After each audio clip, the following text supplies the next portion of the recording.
श्री रघुनाथ विश्वम्भर स्वामी कारण कौन न फिरे बन में हो।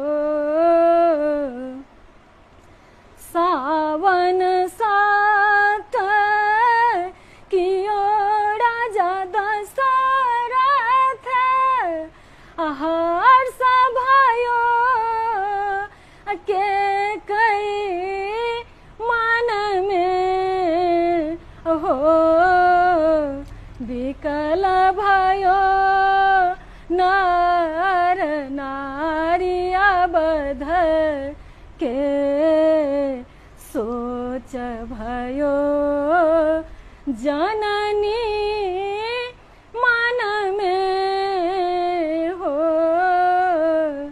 श्री रघुनाथ विश्वम्भर स्वामी कारण कौन न फिरे बन में हो।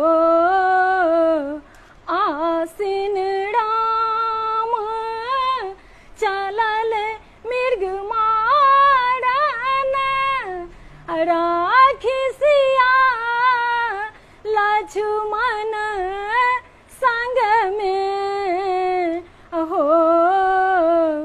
राम के सर साम मृगा मूर्छित भेल शब्द परे सिया कानन में हो।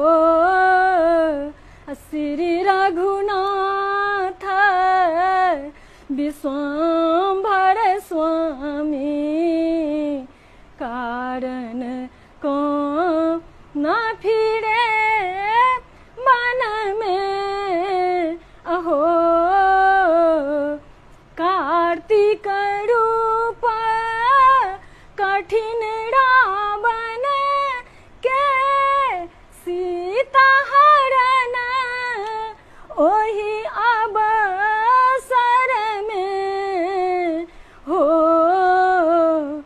राम के नाम करुणा कर जननी भरत जपे पुर पारी जन में हो। श्री रघुनाथ विश्वम्भर स्वामी कारण कौन न फिरे